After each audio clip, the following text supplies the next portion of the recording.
Bonsoir et bienvenue. C'est l'un des premiers à annoncer sa candidature pour l'élection présidentielle de 2026. Monsieur Daniel Eda, président du mouvement Nous le ferons, est notre invité dans l'entretien grand format de ce dimanche 30 juin 2025. On va le recevoir, il est en direct. Le 29 juin 2025. Merci de nous suivre. Aux images, Geoffroy Goussi, à la technique, Razak Moussa. Monsieur Daniel Eda, bonsoir et bienvenue. Bonsoir Madame Mousso. Merci d'avoir accepté notre invitation. C'est moi qui vous remercie et je salue vos auditeurs aussi. Et ils vous écoutent. On va commencer par la première question, par l'actualité politique. C'est le sujet de presque toutes les discussions depuis quelques jours. Comment vous réagissez à l'affaire Paulin-Akonan, des accusations sur de présumées malversations contre un prédécesseur, un limogeage, une plainte à la justice, une plainte déposée à la justice et un mea culpa? Résumé. Merci pour l'opportunité. Avant de répondre à votre question, je voudrais saluer nos forces de défense et de sécurité pour les prouesses de ces dernières heures dans la lutte contre le terrorisme.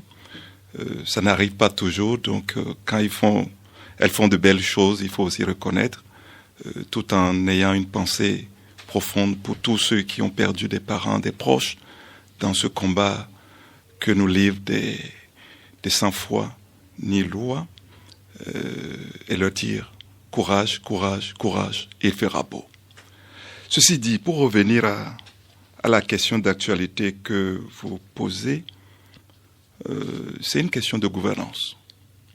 C'est une question de gouvernance et tant qu'on n'a pas tous les éléments, il ne serait pas approprié de se prononcer.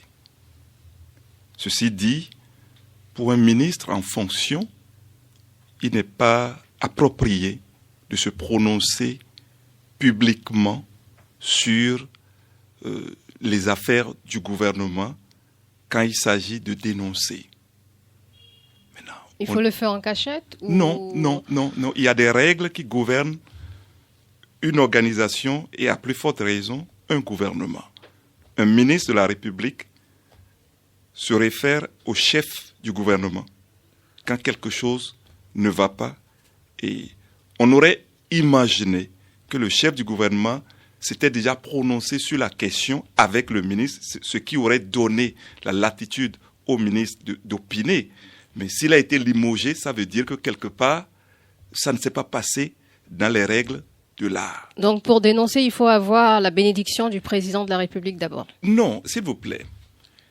Le ministre n'est pas dans le rôle de dénonciation, il est dans le rôle d'exécution. Vous savez, moi je fais partie du cadre de concertation des forces politiques de l'opposition, donc je suis dans l'opposition, mais cela ne veut pas dire qu'il faut encourager le désordre éventuel. D'accord ? Donc, ce qui s'est passé, ce n'est pas bien. Maintenant, le fond que le ministre a fait ressortir, est-ce que c'est vrai? Est-ce que c'est faux? La justice est là, elle a l'opportunité, l'occasion de montrer sa bonne foi au peuple béninois. Et le président de la République a l'occasion là de montrer au peuple béninois que nous sommes gérés de manière transparente, que nous sommes gérés de manière orthodoxe. Donc, c'est une autre paire de la manche. Dans son message de pardon, il a dit qu'il n'avait pas vraiment de preuves. Je n'ai pas suivi. Vous n'avez pas lu son message? Non, je n'ai pas lu. Vous savez, ce qui m'intéresse, moi, c'est la vision. Je ne suis pas dans les détails. Mais tout ça, c'est l'actualité. Ça peut nourrir votre vision. Mais la preuve, je vous en ai parlé. Mais je m'en tiens à ce qui est global, parce que là, si on rentre dans les détails, en ce moment-ci, on risque d'être occupé à ce qui ne préoccupe pas véritablement. Ce qui préoccupe nos compatriotes, c'est comment faire pour qu'il y ait de l'eau partout, pour qu'il y ait de l'électricité partout. Maintenant, les antivaleurs qui feraient que ces besoins sociaux ne soient pas satisfaits, nous avons pris acte. Et comme je vous ai dit, la justice va nous aider à savoir de quoi ça retourne. Le président de la République a l'opportunité de prouver au peuple béninois toute sa bonne foi dans la lutte contre la corruption, dans la lutte contre la prévarication des deniers publics. Donc on verra peut-être le 16 juillet, puisque c'est la date prévue pour cette comparution au tribunal d'Abomey-Calavi. On va tourner cette page et toujours parlons d'actualité. Il y a eu aussi ce drame, un grave accident au carrefour Ita où un camion s'est renversé sur des motocyclistes. Et selon le ministère de la Santé, on a enregistré 1 mort et 4 blessés. Vous, quelles sont vos solutions par rapport à ces accidents qui s'enchaînent? En fait, tout d'abord, mes condoléances aux familles éplorées et ma compassion aux blessés. Je prie pour qu'ils se rétablissent assez vite. Ça pose un problème des infrastructures, ça pose un problème de sécurité routière, ça pose un problème d'organisation de la circulation. Et ce serait facile de jeter la pierre à X ou à Y et commencer pas à énoncer des solutions, ce ne serait pas responsable. Ce qui est important, c'est de chercher à savoir qu'est-ce qui s'est réellement passé. Et après avoir su les tenants et les aboutissants de cette situation dramatique pour notre pays, on pourra à partir de cet instant apporter des réponses appropriées. Ce qui est certain, nous avons des défis de sécurité routière, nous avons des défis d'organisation de la circulation et nous y apporterons les réponses appropriées. Oui, des défis, mais vous avez des détails. Les accidents, on en enregistre un peu trop ces temps-ci. Vous avez des cas d'ASA, vous avez d'autres cas. Vous avez peut-être suivi, on ne va pas dire qu'on n'a pas de détails là-dessus. Ce qui se passe dans notre pays, en termes d'accidents, en termes de morts par-ci, par-là, nous sommes dans un pays de grande diversité religieuse. Et la plupart des Béninois croient en Dieu. Je pense qu'il y a un problème spirituel quelque part. C'est pas la faute aux hommes, c'est la faute à Dieu. Dieu n'est jamais en faute. Quand on parle de problème spirituel, ça ne veut pas dire que Dieu est mis en cause, non. Mais qui est en cause? Il y a que les questions de sécurité routière, comme je venais de l'évoquer, doivent être abordées sérieusement. Il y a que les questions d'organisation de la circulation, de discipline doivent être résolues. Mais il y a que la fréquence avec laquelle nous perdons des compatriotes. Je dis bien la fréquence. Dans d'autres pays, il y a des accidents, mais au Bénin, comme vous l'avez si bien relevé, ça devient un peu de trop. Donc, chacun de nous, dans la diversité de nos croyances religieuses, doit prier à son Dieu pour demander que cette situation puisse diminuer. Ceci dit... Donc, votre solution, c'est la prière. Vous essayez d'aller dans le champ qui vous...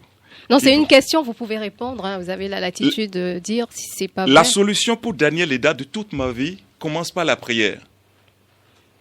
Toute ma vie est basée sur la prière. Donc, il n'y a aucun événement qui arriverait et en face duquel Eda va se dire « je ne vais pas prier ». Ceci dit, comme nous sommes dans un État laïque, à grande diversité religieuse, donc dans l'espace public, personne ne peut venir pour dire « prions », parce que la manière dont moi je prie n'est pas forcément la manière dont vous priez. Donc c'est pour ça que je dis, au-delà de ce qui nous réunit et que l'État doit faire en termes de sécurité routière, en termes d'infrastructures routières, en termes d'infrastructures de transport, en termes d'éducation à la citoyenneté pour que nous puissions mieux nous comporter sur nos routes. Et chacun doit demander à son Dieu, à sa manière, intervient pour qu'il y ait moins de morts dans notre pays. D'accord. Si on vous remettait les clés du pays là maintenant, qu'est-ce que vous feriez en premier sur ces cas d'accident? Je vous ai dit qu'il faut relever les défis en termes de sécurité routière. Ça veut dire que... Concrètement, prenons le cas de ce qui s'est passé au carrefour Ita. Est-ce qu'on a déjà les conclusions de l'enquête? non. Mais pour un homme d'État ne peut pas se lever sur un coup de tête ou par émotion et prendre des décisions. Mais je veux faire ceci, c'est pas le premier accident non plus, Monsieur Ida. Je vous ai dit, nous avons des défis de sécurité routière. Nous avons des défis d'éducation à la citoyenneté. Mais quand on aura résolu tout ce qui est lié à la sécurité routière, tout ce qui est lié à l'éducation et à la citoyenneté pour que les citoyens se comportent bien sur nos routes, eh bien, nous allons réduire les risques d'accidents. Oui, éducation à la citoyenneté, qu'est-ce que vous mettez dedans? Est-ce que ce sera intégré au programme d'études? Qu'est-ce que vous allez nous proposer de concret? C'est ce qu'on veut savoir. Je suis très heureux de vous entendre et ça fait plaisir. Vous voyez, quand on a une vision pour son pays, on ne fait pas de pièces détachées. C'est un tout. Notre vision, c'est un Bénin économiquement prospère et socialement stable dans une Afrique bien intégrée et en plein essor. Donc, un Bénin économiquement prospère, c'est quoi? C'est un Bénin attractif des investisseurs nationaux et étrangers. C'est un Bénin pays de services, destination privilégiée des multinationales qui choisit de s'implanter chez nous pour conquérir le marché sous-régional. On reviendra sur votre vision. Ça voudra dire que c'est un Bénin qui est doté de suffisamment d'infrastructures pour favoriser, faciliter le commerce. Donc vous allez faire plus de routes, c'est ça? Si vous pouviez me permettre... Oui, parce qu'on doit aborder d'autres questions. On va vous permettre de résumer votre proposition sur ces cas d'accident. Les cas d'accident ne sont pas isolés. Donc, je ne suis pas là pour dire par rapport au cas d'accident. Moi, j'ai une vision, j'ai une solution globale et je crois que si nous avançons dans la vision, si nous agissons en fonction d'une vision, on finira avec les solutions au pifomètre. Quelque chose se passe aujourd'hui, on se lève, on apporte sa solution, quelque chose d'autre se passe après. Et puis, pas finir. On fait beaucoup de choses, mais on ne fait rien. D'accord. Votre vision, vous allez la développer tout à l'heure. Merci beaucoup. On va finir avec les questions d'actualité. L'opportunité d'en parler. D'accord. Et une autre question d'actualité, c'est la grosse question concernant l'insécurité avec les attaques dans le Nord. Vous l'avez dit au début de cette émission. Et les soldats se battent pour contrer cette menace. La direction de la communication de la présidence a annoncé hier que 6 terroristes ont été neutralisés dans une offensive de l'armée. Mais malheureusement, on le sait aussi, nos soldats tombent. Ils tombent aussi au front. Vous proposez une nouvelle doctrine.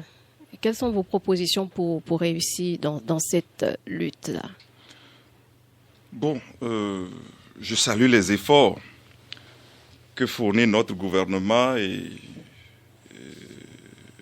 les sacrifices que consentent nos forces de défense et de sécurité. Mais le vrai problème, c'est que la plupart de nos enfants envoyés au front ne sont pas bien formés. Donc, vous proposez quoi pour mieux les former? Nous formerons davantage. En quoi faisant? Nous formerons davantage et ce sera en accord avec l'état-major, en accord avec la hiérarchie militaire, en accord avec les responsables de nos forces de défense et de sécurité. Ils savent ce que c'est, nous formerons davantage. Vous savez, les questions de sécurité ne sont pas des questions à agiter au marché. Et nous parlons à tout le monde. Et ceux qui nous écoutent, peut-être parmi eux, il y a des terroristes qui disent « Ah, Eda, il a déposé sa candidature, il vient avec des solutions musclées, on veut savoir d'avance ce qu'il veut apporter. » Et comme ça, pour préparer la contre-attaque, nous formerons davantage les forces que nous déployons au front. Et nous les équiperons davantage. Nous les équiperons davantage, nous ferons davantage de synergie avec les pays voisins en termes de partage d'informations. Nous nous appuierons davantage avec les partenaires du Bénin dans ce combat-là et afin d'avoir plus d'informations. Je ne peux pas en dire plus, dans l'intérêt de notre pays, bien sûr. D'accord. Et on va continuer avec maintenant votre candidature et votre vision. Daniel Eda, aujourd'hui, c'est qui? Est-ce que vous êtes un électron libre? Vous êtes le président d'un parti, d'un mouvement. Un électron libre, ça veut dire quoi? Là, vous n'avez pas un parti politique. Vous êtes à la tête d'un mouvement. Je voudrais poser une question. C'est vous qui posez les questions, c'est vrai. Selon la Constitution, les Béninois éliront en 2026 un parti politique ou un citoyen béninois. On vous pose les questions, vous nous dites qui vous êtes aujourd'hui. On veut savoir. Je suis Daniel Eda, promoteur, porteur de la vision d'un Bénin économiquement prospère et socialement stable dans une Afrique bien intégrée et en plein essor. Vision que nous portons depuis 2014, ça fait plus de 10 ans déjà.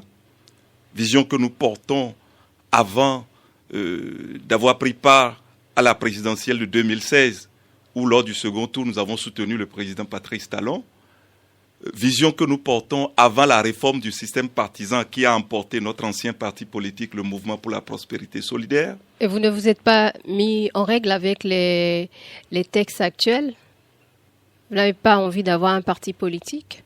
Je continue. Vision que nous portons avant la... Les Béninois, les auditeurs veulent savoir. Justement, si vous êtes en règle. Je suis là pour leur parler. Oui, ils vous écoutent. Et je parle dans un certain ordre.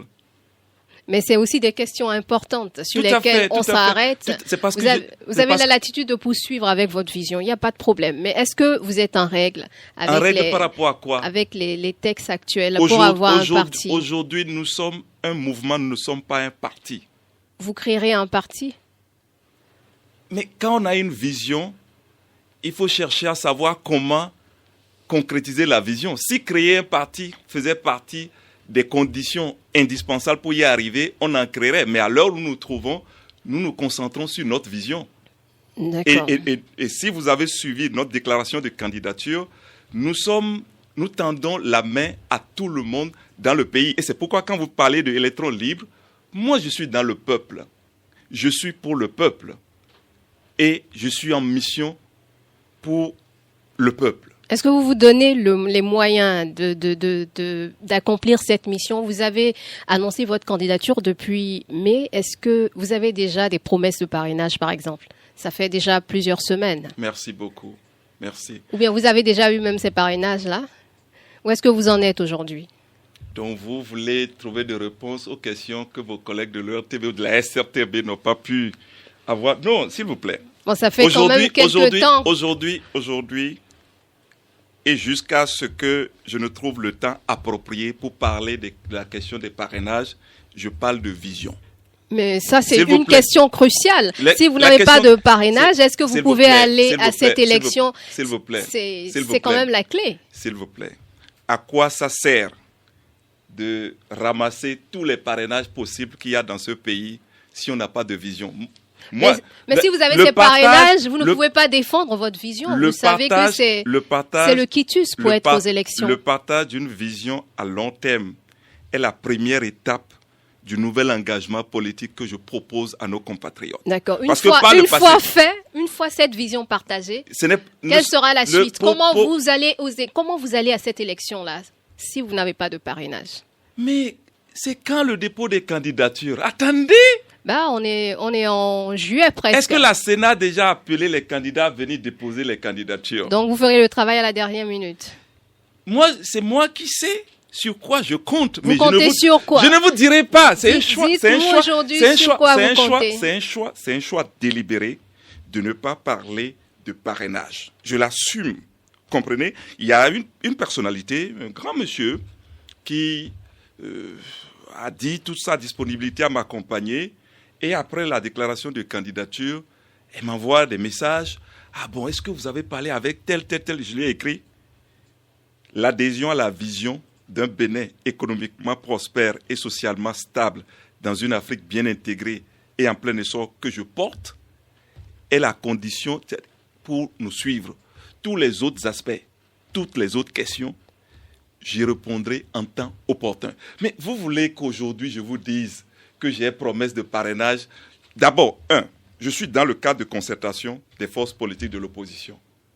Et dans ce cadre de concertation, il y a les démocrates, il y a GSR, il y a NFN, il y a MPL, et nous le ferons faire la 5e organisation qui n'a pas statut de parti politique. D'accord? Mais on sait que c'est les démocrates qui ont les parrainages. Ils vous ont promis des parrainages, eux?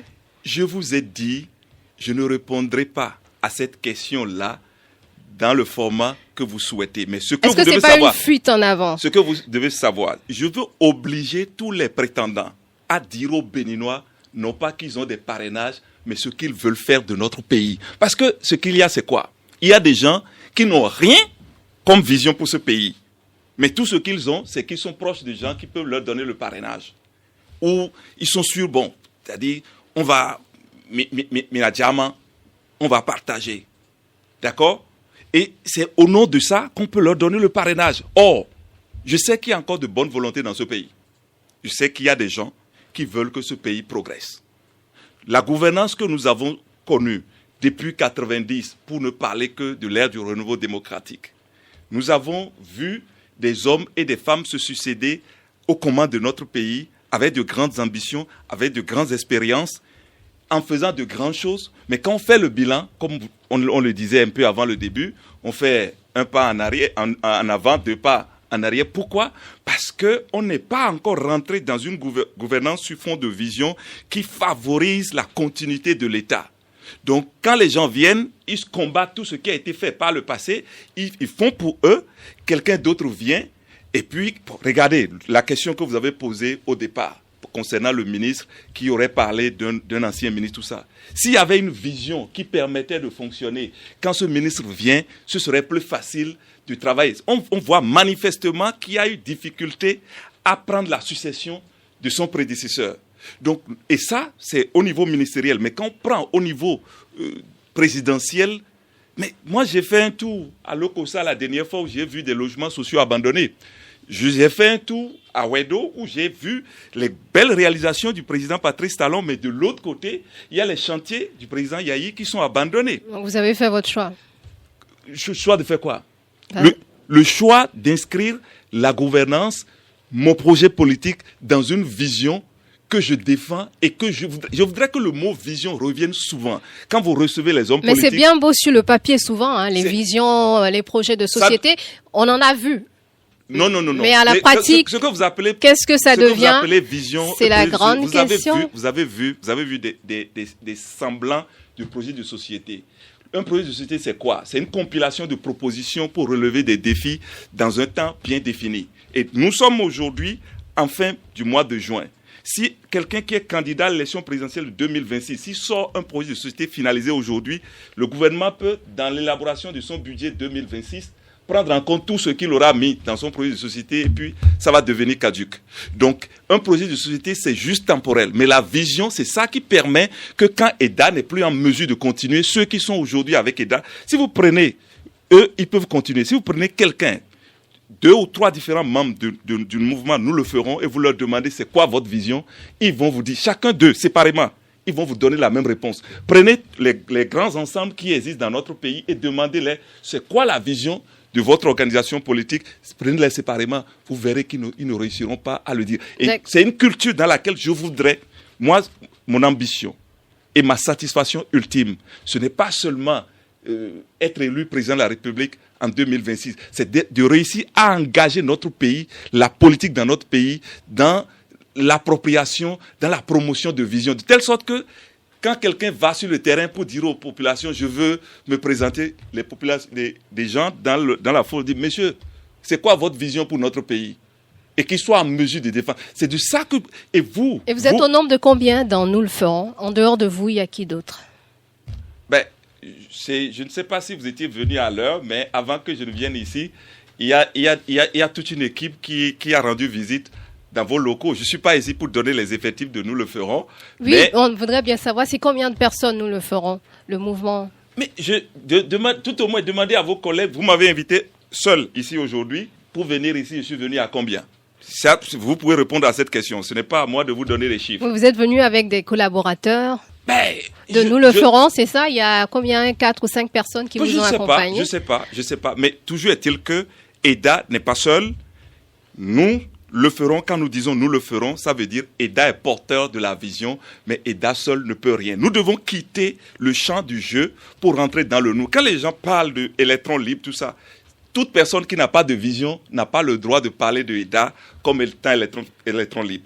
Avant de parler de EDA comme électron libre, la personne doit commencer par dire ce qu'elle a comme vision. Et pour l'instant, EDA Daniel est le seul qui puisse dire de façon très claire qu'il a une vision pour ce pays. Bon, comment elle se décline, votre vision, de façon concrète? Voilà, mais maintenant vous voulez faire du bien à nos compatriotes. Ça, c'est que dans les propos. Parce que de l'acte à la parole, il y a parfois un fossé, mais on vous écoute sur ce que vous proposez. Mais Les grandes lignes surtout. très bien.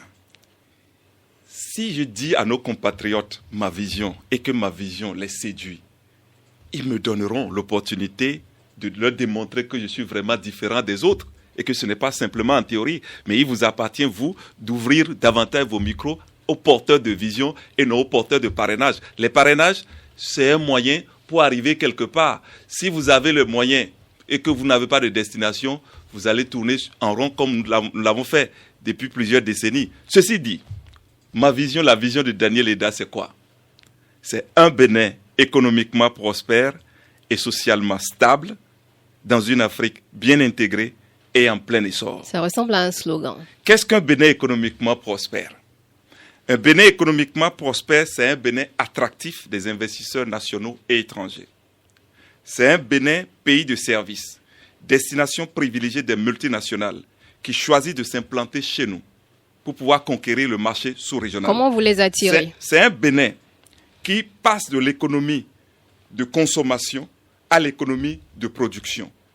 C'est un Bénin qui construit l'économie de production et de transformation qui se traduit par une industrialisation décentralisée, c'est-à-dire l'implantation dans chacune de nos communes d'unités de production et de transformation ou de services afin de doter les économies locales de leur indispensable colonne vertébrale. Vous savez, j'ai eu la grâce d'aller au collège à Lokossa. Et au moment où j'y étais, la Société des industries textiles, CITES, était encore florissante. Et la CITES employait tellement de gens qui gagnaient de l'argent et qui réinvestissaient leur avoir, dans leurs revenus, dans l'économie locale, non seulement de la circonscription urbaine de Lokossa, comme on l'appelait en ce moment-là, de la commune de Lokossa, mais ça irradiait toutes les communes du Grand Mono. Si bien que, si vous vous rapprochez de ceux qui ont fait de l'argent dans le Grand Mono en ce moment, ils vous diront que c'est grâce à la CITES. Et les bonnes dames qui vendaient, je connais des camarades aujourd'hui dont les mamans vendaient à Tapo TV, et c'est avec ça qu'ils ont été scolarisées, c'est avec ça qu'elles ont pu soutenir les études de leurs enfants. Donc, la construction de l'économie de production et de transformation qui fait partie intégrante du Bénin économiquement prospère est le pilier, en fait, c'est notre offre économique pour transformer durablement le pays parce qu'avec ça, nous allons générer des emplois dans chacune de nos communes. Avec ça, nous allons faire en sorte que la croissance économique ne soit plus une croissance que les Béninois apprennent, mais soit une croissance que chacun des Béninois vivra dans son ménage. Maintenant, mais comment vous y parvenez? Ça, c'est vraiment, on veut savoir comment ça va se passer. Le Bénin socialement stable, c'est le Bénin où les anciens et les nouveaux dirigeants se parlent périodiquement. C'est le Bénin où la gouvernance est inclusive pour tous, pour toutes les générations, y compris pour la diaspora, pour toutes les religions, où la promotion à des postes de responsabilité suit notre pyramide des âges. Donc la promotion de la femme, la promotion des jeunes, ce n'est plus une faveur que l'on fait, mais on fait en sorte que toutes les composantes de notre pays se retrouvent dans ce qui est fait. Le Bénin socialement stable, c'est aussi ce Bénin-là où le choix de réalisation des infrastructures concourt au développement harmonieux de toutes les communes de notre pays, rapproche les régions et consolide l'unité nationale. Le Bénin socialement stable, c'est ce Bénin-là où le développement du capital humain suit les besoins de l'économie, de la construction, de l'économie de production et de transformation. Parce que on ne peut plus former pour former parce qu'on forme dans tel autre pays. Nous formons parce que nous avons une idée des ressources humaines qu'il nous faut pour pouvoir concrétiser notre vision. Donc, le système éducatif, le système sanitaire, le système de sécurité sociale, tout cela sera aligné par rapport à la vision. Et si on s'aligne par rapport à la vision, comme on parlait tout à l'heure de l'Ukraine avant de commencer cette émission, vous avez pu constater le niveau de développement de ce pays en guerre et tout ça. Et on disait tantôt que les gens construisent dans une vision. Donc nous apportons cette construction dans la vision. L'Afrique bien intégrée et en plein essor que nous visons, c'est une Afrique de complémentarité entre ces différents pays en s'accentuant sur les priorités de sécurité, d'énergie et de développement du capital humain pour pouvoir réaliser l'agenda 2063 de l'Union africaine. Mais Monsieur Eda, vous ne répondez pas aux questions sur comment vous allez vous y prendre. Mais je n'ai pas fini de vous parler de la vision. Vous me coupez pour m'amener à vous dire comment je vais faire. Nos compatriotes ne peuvent pas comprendre parce que d'abord, il faut qu'ils sachent ce que je vais faire pour qu'on arrive à comment je vais le faire. C'est un package. Vous dites ce que vous voulez et ce que vous allez faire. Nous parlons pour édifier. Nous ne parlons Là, pas... vous avez fini avec le Bénin, vous avez glissé maintenant sur l'Afrique. On aimerait bien ce que vous réservez au Bénin. Dans notre vision, le Bénin n'est pas à isoler. Le Bénin ne peut pas se développer isolé des autres. Bah, allez-y. Très bien. Nous avons la vision. Nous formons en ce moment des équipes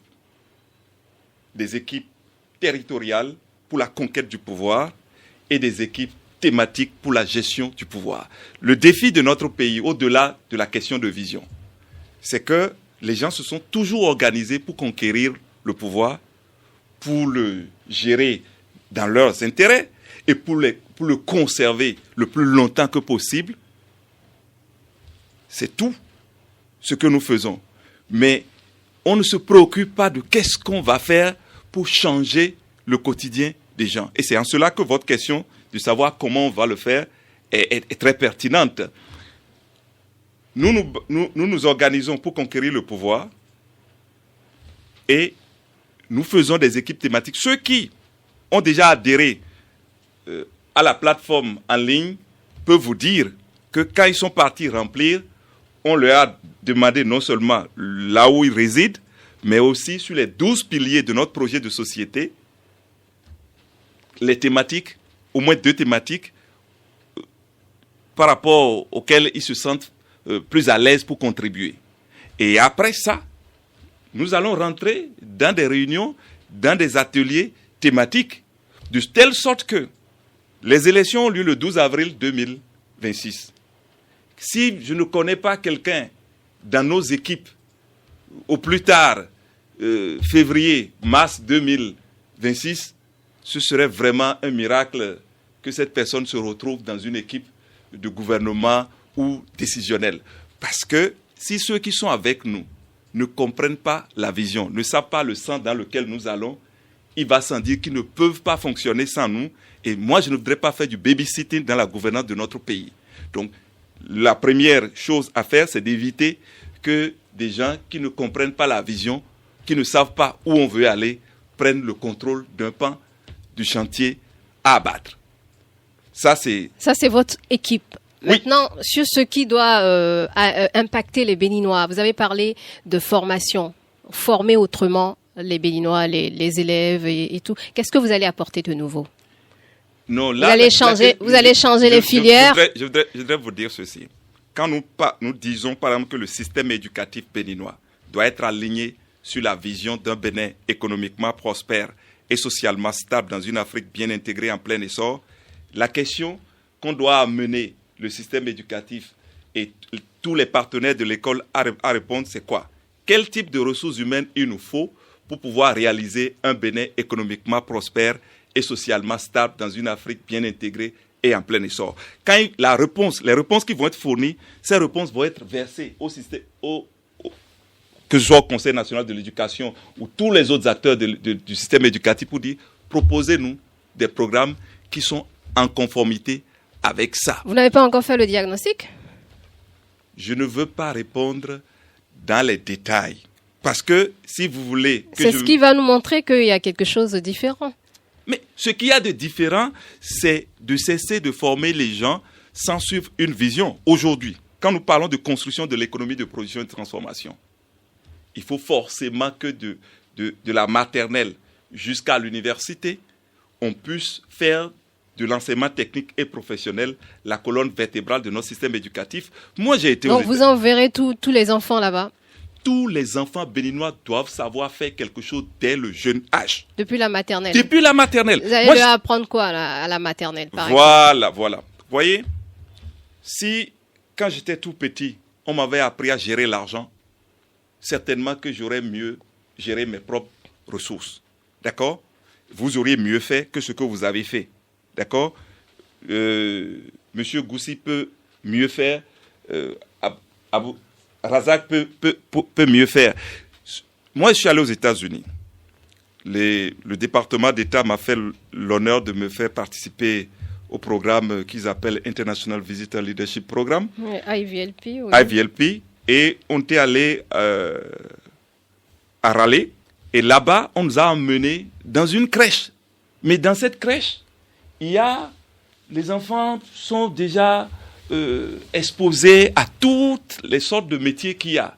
Les éleveurs, les banquiers, les comptables, et tout ça. Donc, et c'est pratique. Ce n'est pas de la théorie.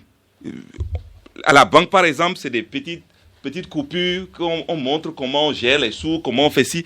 Donc, avant même de commencer par apprendre, les enfants ont déjà une idée de ce qu'ils ont envie de faire. Peut-être ils ne finiront pas là-bas, mais ça a l'avantage de les orienter au début. Mais vous savez, vous prenez un jeune Béninois aujourd'hui. Ils viennent me voir.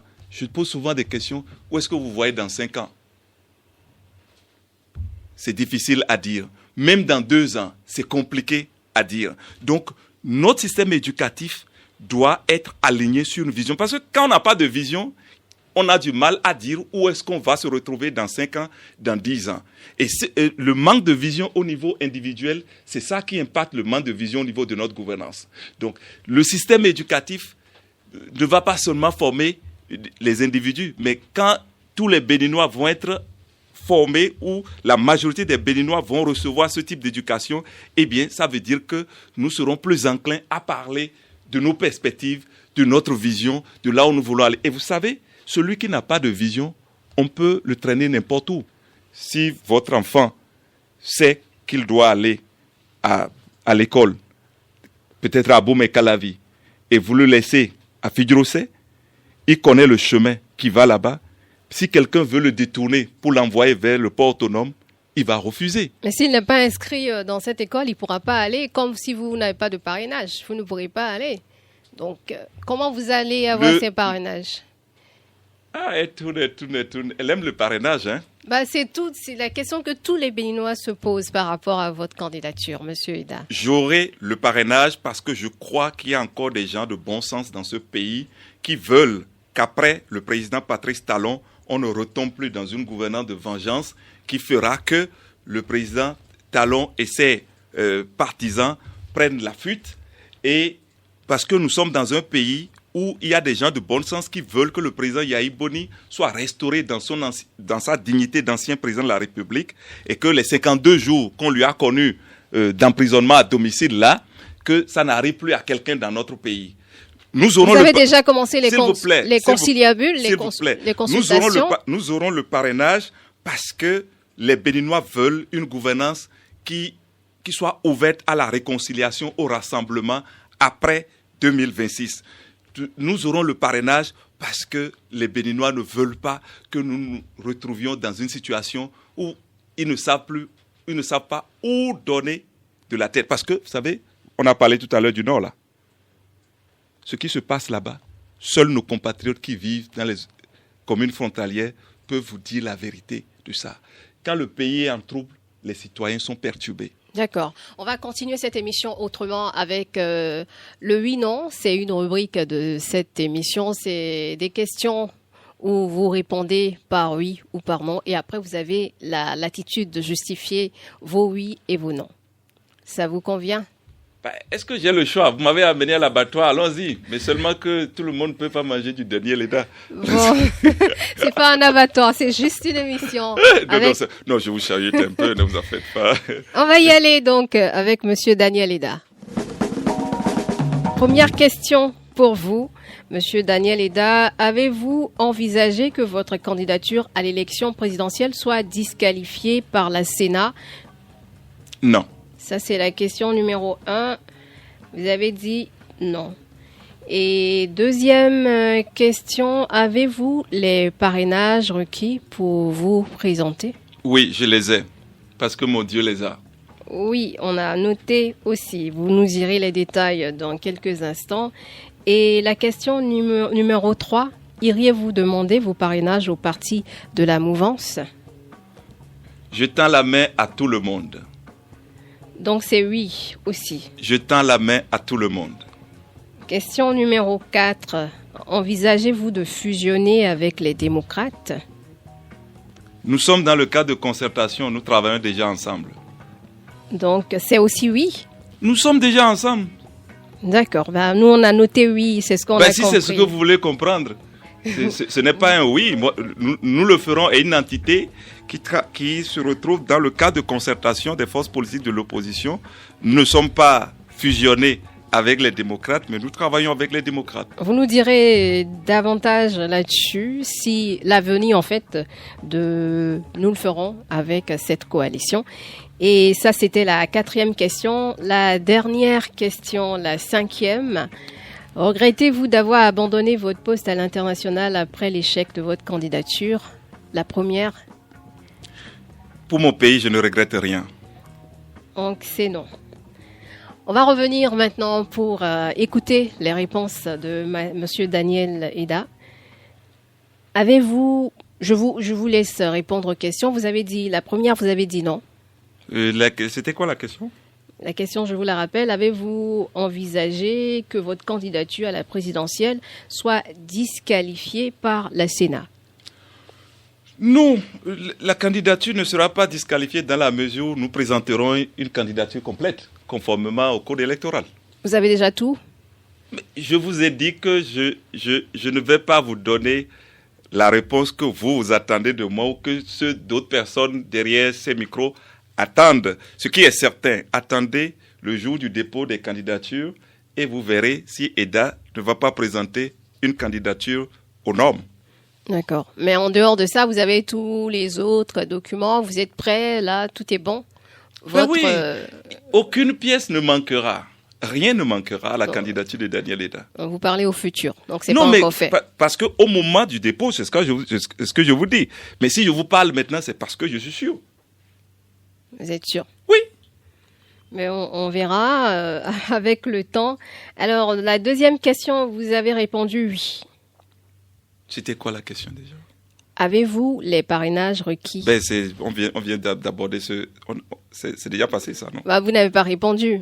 Mais je vous ai dit que j'ai tout ce qu'il faut pour être candidat. Vous aurez l'occasion de constater. Même les parrainages? Les parrainages se trouvent où? Avec les élus? Dans quel pays? Au Bénin? Je suis où? On est tous au Bénin, mais est-ce que vous avez déjà vos parrainages? C'est ça la question. On est tous au Bénin, mais nous, on n'a pas de parrainage. Vous n'avez pas de parrainage? Non. Vous êtes candidat? Non. Bon. Celui qui dit qu'il est candidat, c'est ce sur quoi il compte.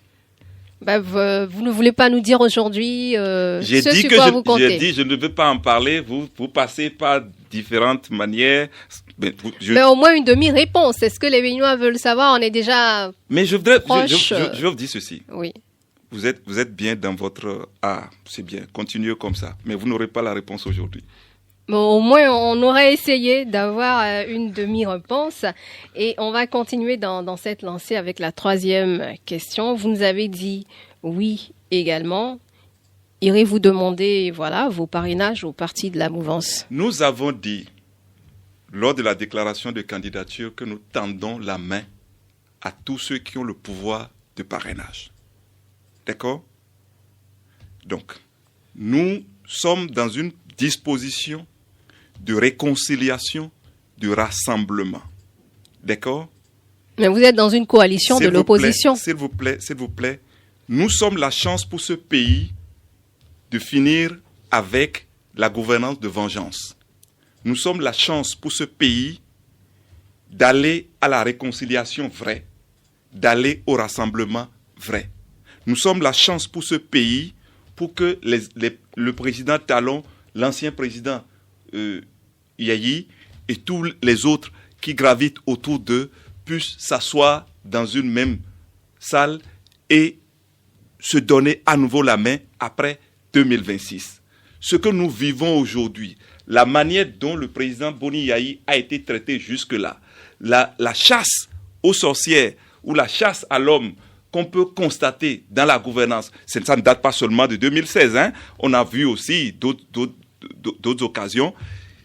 Il faut que ça finisse. Et la seule candidature qui permette au Bénin de renouer avec la sérénité en évitant qu'il y ait de vaincus ni de vainqueur. Cette candidature-là, c'est celle de Daniel Eda. Donc, et nous ne pouvons pas être dans la posture de rassemblement, de réconciliation, en fermant la porte à une partie. Non. Mais vous êtes dans cette coalition de l'opposition. Est-ce que ce ne sera pas comme une traîtrise si vous allez chercher des parrainages de l'autre côté? S'il vous plaît, vous cherchez à m'emmener sur le terrain que vous souhaitez, mais c'est une question oui, tout à fait. qui tombe sous le sens. Tout à fait. Vous êtes, la posture qui est vous êtes de l'opposition. Notre posture. Vous êtes dans une coalition de l'opposition. Attendez, écoutez-moi.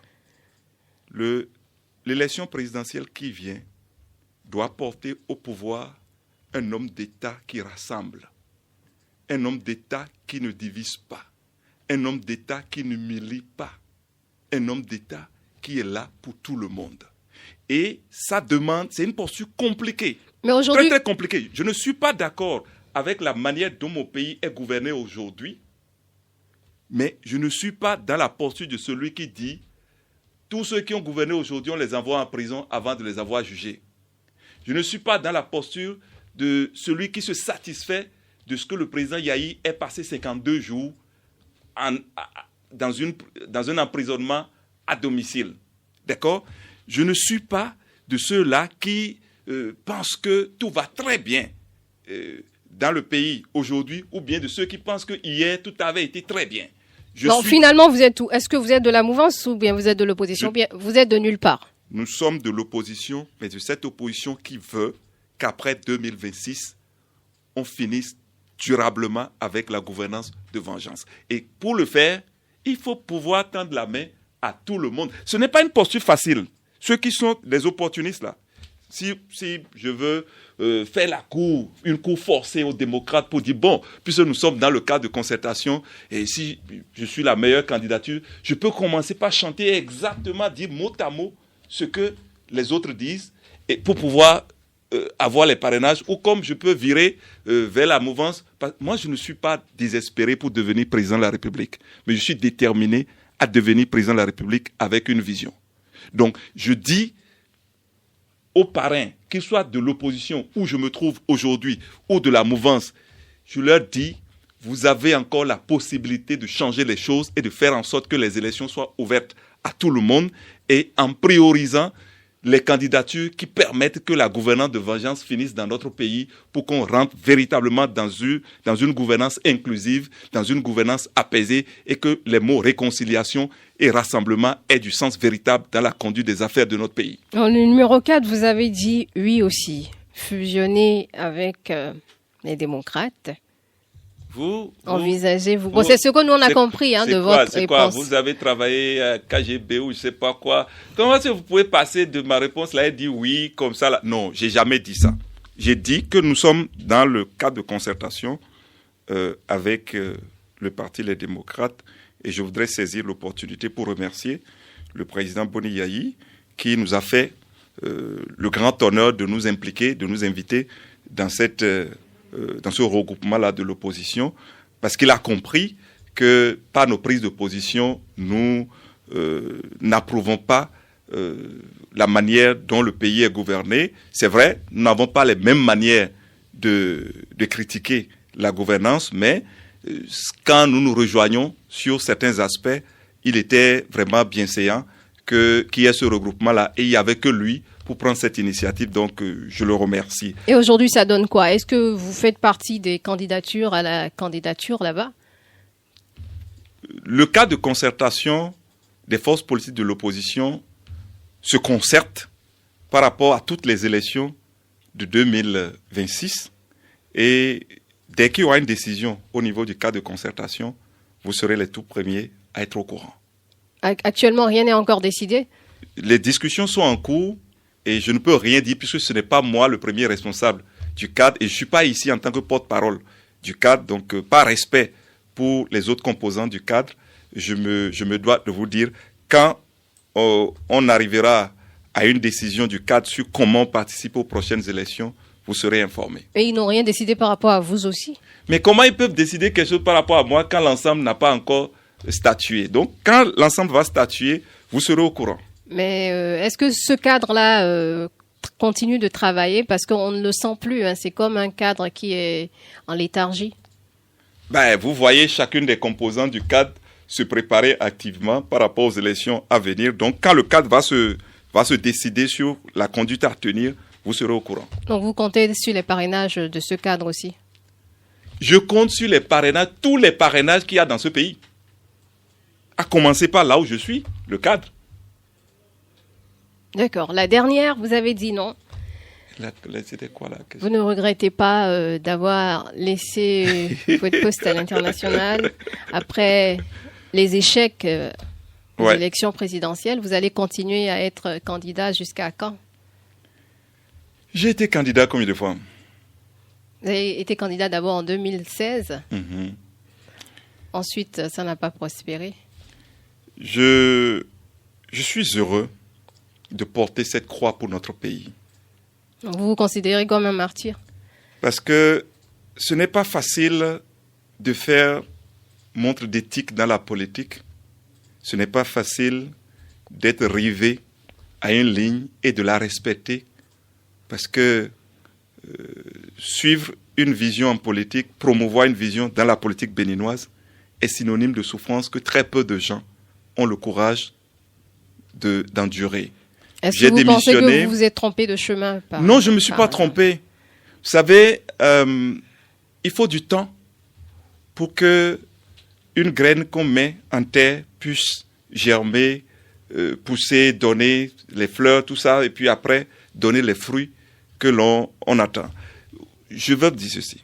La preuve que je ne me suis pas trompé, le code qui vous fait tourner dans tous les sens, parler de parrainage, tout ça est là. EDA a annoncé sa candidature le 29 mai. Ça fait l'anniversaire ou bien comment on va appeler ça? Aujourd'hui, on est le 29, ça fait un mois, jour pour jour. Une semaine après, la chaîne nationale m'invite. La chaîne nationale, c'est qui? C'est le gouvernement. Nous aussi, on vous a invité. S'il vous plaît. Et vous n'êtes pas arrivé. Je viens. Donc, l'intérêt que nos compatriotes portent, l'enthousiasme que cette candidature a suscité partout, sur toute l'étendue du territoire national et dans la diaspora, et même auprès des partenaires du Bénin, ça me rassure que je ne me suis pas trompé. Il fallait résister aux difficultés, il fallait traverser le désert pour qu'aujourd'hui, des gens puissent avoir une offre politique différente de ce qu'on a vu depuis lors. Donc, il faut accepter, passer l'or que nous voyons là, passe par le feu avant d'être la matière prisée que tout le monde convoite. Donc, EDA, en démissionnant en 2014, oui, c'est vrai, je parlais avec quelqu'un à Paris en avril de l'année dernière. On est presque à la fin de cette émission. La personne voulait me convaincre d'abandonner au profit d'un certain candidat. Il dit, mais c'est quoi la vision du candidat? Si le candidat a une vision qui englobe la mienne, je suis prêt à me rallier à la personne. Mais si elle n'a pas de vision et tout ce qu'on peut me dire, c'est que cette personne peut facilement avoir les parrainages, eh bien, EDA n'est pas preneur. Donc, je ne regrette pas et je souhaite qu'à partir d'EDA, les gens aient du plaisir à faire une politique axée sur une vision, une politique qui n'est plus guidée par j'ai réussi à avoir de l'argent quelque part ou j'ai telle personne qui peut me donner telle chose, mais qu'on puisse de façon élaborer, dire ce que l'on veut pour son pays et là où on veut emmener le pays. C'est de ça que nous avons besoin pour que notre pays se développe durablement et pour qu'il y ait la continuité de l'État. Parce que là où il n'y a pas de vision, il ne peut pas avoir continuité de l'État. Merci. Merci, monsieur Daniel Eda. Vous étiez l'invité de l'entretien grand format de ce jour. C'est fini, oui. C'est fini, là. Totalement terminé. On saura dans les jours ou bien les mois à venir si vous avez obtenu vos parrainages ou pas. On n'a pas eu la réponse aujourd'hui, mais on devine et on imagine. Merci d'avoir répondu. Vous aurez tout en temps opportun. Merci. Et pour votre propre bonheur, le bonheur de tous les Béninois. Merci, on veut juste satisfaire nos curiosités. Merci. Et voilà. C'est moi qui vous remercie. Merci à vos auditeurs aussi. Merci. Dieu bénisse le Bénin. Merci beaucoup. C'est la fin de cette émission. Rediffusion ce dimanche même à 20h et lundi après le point de l'actualité de 12h. Merci de nous avoir suivis. À dimanche prochain.